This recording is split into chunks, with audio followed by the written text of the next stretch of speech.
Magandang araw! Sama-sama tayong matuto sa Teacher Sal Learning Resource Channel.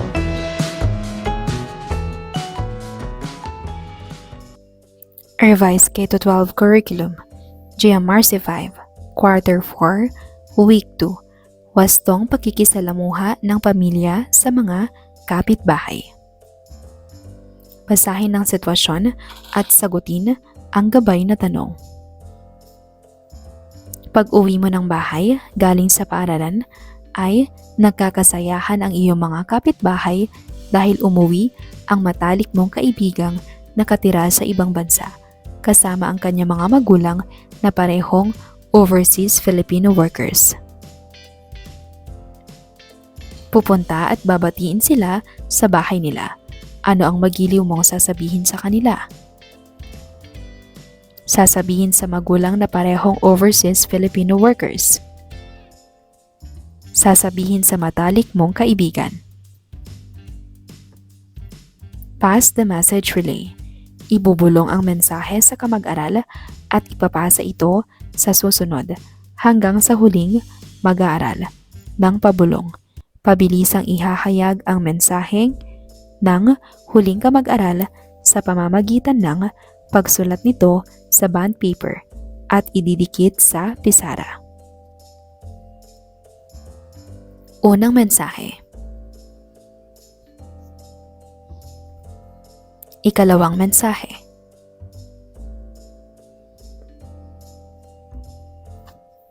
Ikatlong mensahe.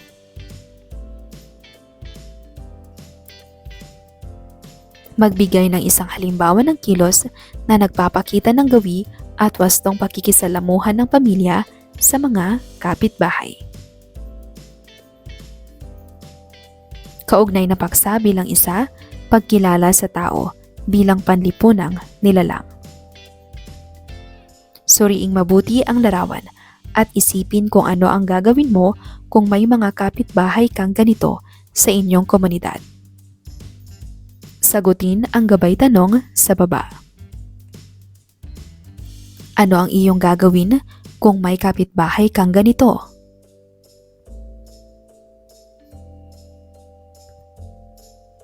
Pagsulat ng sanaysay na isang talata lamang at hindi hihigit sa 4 at hindi bababa sa 3 pangungusap. Isulat ang kahulugan ng tema sa pamamagitan ng pagbibigay ng halimbawa sa tunay na buhay. Tema, ang tao bilang panlipunang nilalang.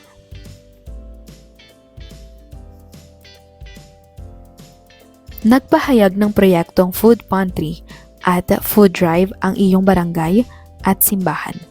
Kanilang hiling ay ang bawat pamilya at magkakapit-bahay ay magiliw na magbahagi. Ang bawat isa ay inanyayahang makiisa sa marangal na proyekto. Ano-ano ang maaari at kaya mong maibahaging bagay o pagkain bilang donasyon. Magiliw na isulat ang mga ito, kahit isa o 2 lamang. Ano ang para sa iyo ang pinakamahalaga sa mga nabanggit? Numero. Bakit magiliw mo itong ibabahagi sa iyong kapitbahay?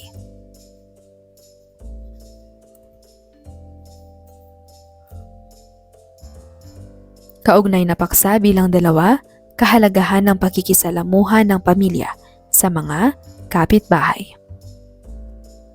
Suriin at matapat na sagutin ang sumusunod na mga tanong. Kilala ba ninyo ang inyong kapitbahay? Ano-ano ang naitutulong ng kapitbahay sa mga pamilya o di kaya ay ano-ano ang paborito nyong gawin kasama ang kapitbahay? Basahin ang maikling kwento at sagutin ang mga gabay na tanong. Ang Pamilya Ismid ni Rene O. Villanueva at Ramoncito Serrano. Ito ang pamilya Ismid. Si Tatay Ismid, si Nanay Ismid, si Oli Ismid at si Obet Ismid. Marami silang kapitbahay. Ngunit hindi sila namamansin. Katuwiran nila, sila ay naiiba dahil kulot ang buntot nila. Araw-araw ang pamilya Smith ay walang inatupag kundi pagandahin ang kanilang mga buntot.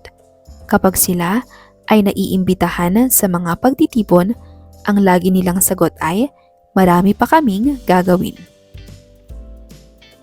Ang gagawin pala nila ay magsuklay at maglinis ng kanilang mga kulot at magagandang buntot. Minsan, sila ay inanyayahan ng kanilang mga kapitbahay.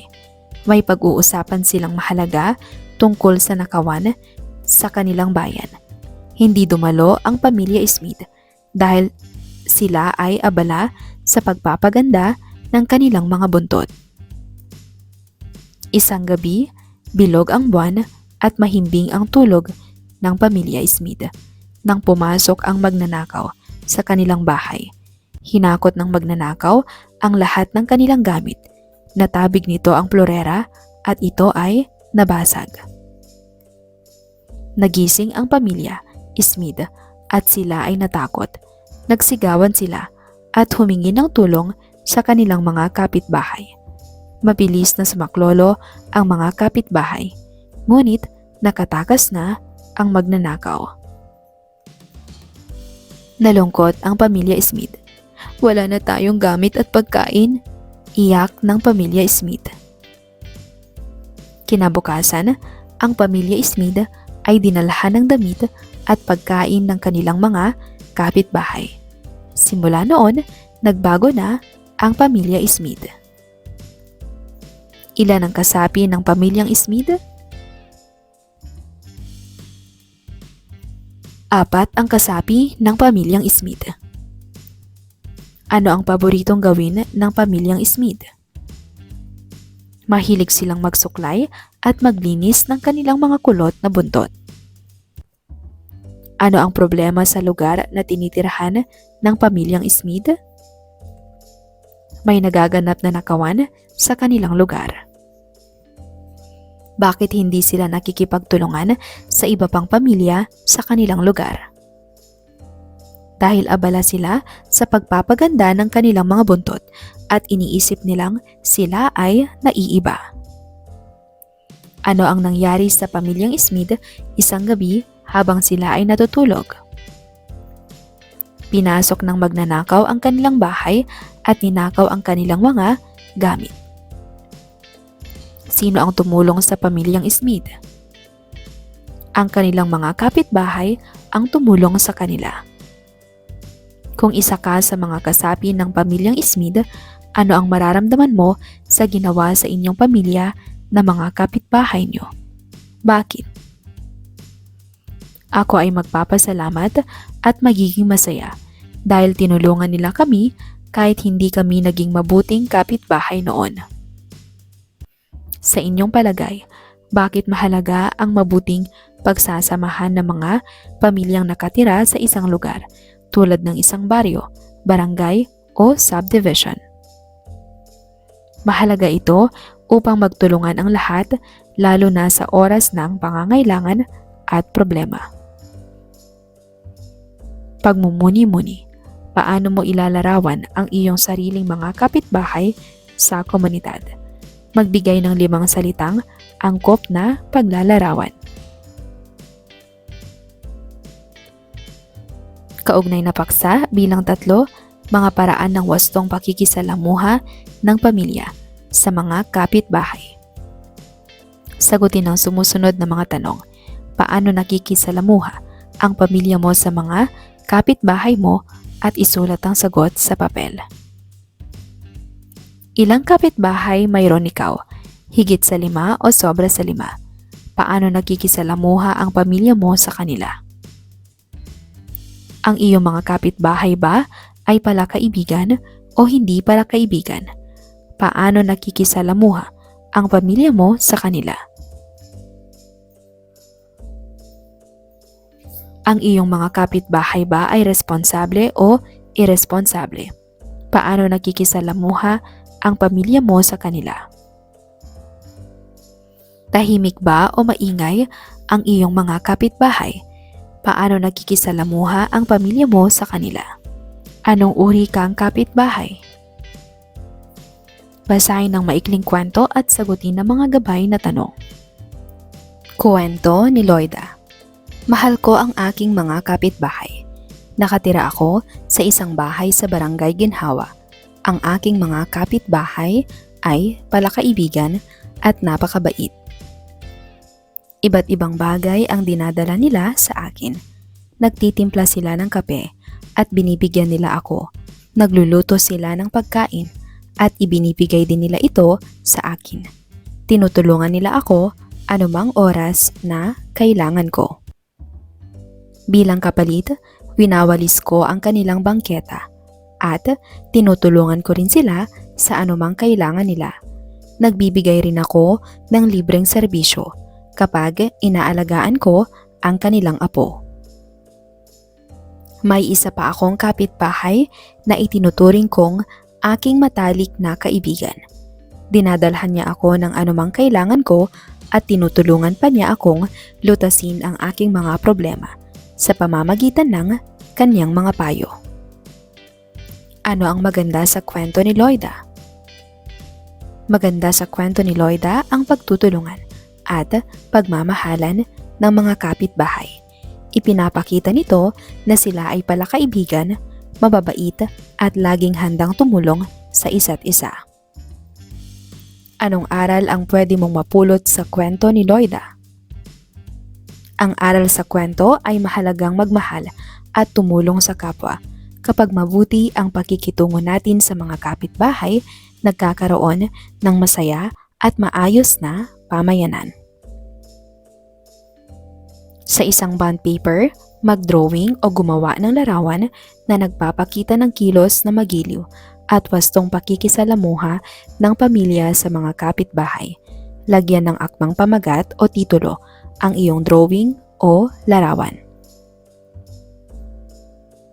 Para sa ika-4 na araw, mga paraan ng wastong pakikisalamuha ng pamilya sa mga kapitbahay. Sabihin ng tama kung ikaw ay sumasang-ayon o mali kung hindi sumasang-ayon kung ang sumusunod ay mga kilos na nagpapakita ng magiliw o wastong pakikisalamuha ng pamilya sa mga kapitbahay. Isulat ang dahilan kung bakit ito ang iyong sagot. Kunin lahat ang nasa community pantry ng isang barangay at ibahagi sa iyong sariling kapitbahay. Mali. Maging magiliw sa mga kapitbahay kahit hindi sila magiliw sa inyong pamilya. Kapag nagbigay ng pagkain, huwag nang ibalik ang magandang plato sa kapitbahay. Mali. Magsisikap ka ng mabuti upang malampasan mo ang katayuan ng mga kapitbahay mo. Mali. Magnilay at sagutin ang mga sumusunod. Bilang mag-aaral na may kabutihang asal, ikaw iyon, ano pang kabutihang asal ang iyong natutuhan sa araling ito? Anong pag-uugali ang ginagawa mo ngayon na dapat mong iwasto kaugnay sa iyong natutunan sa kabutihang asal sa aralin? Suriin at piliin ang tama at nararapat na mga sagot. Ilagay sapat lang ang tamang titik ng sagot. Ano ang mga paraan upang maging palakaibigan sa iyong mga kapitbahay? A. Batiin mo sila. B. Magbahagi ng lahat ng problema sa kanila. C. Sigawan sila. D. Mangutang sa kanila. Ang sagot ay A. Batiin mo sila. Dapat tayong patlang kasama ng ating mga kapitbahay. A. Lumaban. B. Magkasundo. C. Magtaguan. D. Magtsismisan. Ang sagot ay B. Magkasundo. Kakauwi lang ng kapitbahay at hindi niya mabuksan ang pinto sa dami nitong dalang gamit. Ano ang dapat nating gawin? A. Walang gawin. B. Tawanan siya. C. Harangan ang pinto. D. Buksan mo ang pinto para sa kanya. Ang sagot ay D. Buksan mo ang pinto para sa kanya. Ang iyong kapitbahay ay nagpa-party sa gabi at napakaingay. Ano ang dapat mong gawin? A. Sabihin mo sa lahat ng kapitbahay ng buong barangay. B. Pagagalitan sila. C. Magalang na sabihin sa kanila na tumahimik. D. Sigawan sila. Ang tamang sagot ay C. Magalang na sabihin sa kanila na tumahimik. Nasugatan ang iyong kapitbahay sa palaruan. Ano ang dapat mong gawin? A. Walang gawin. B. Tawanan siya. C. Aliwin mo siya. D. Humingi ng tulong sa isang may sapat na gulang. Ang sagot ay D. Humingi ng tulong sa isang may sapat na gulang.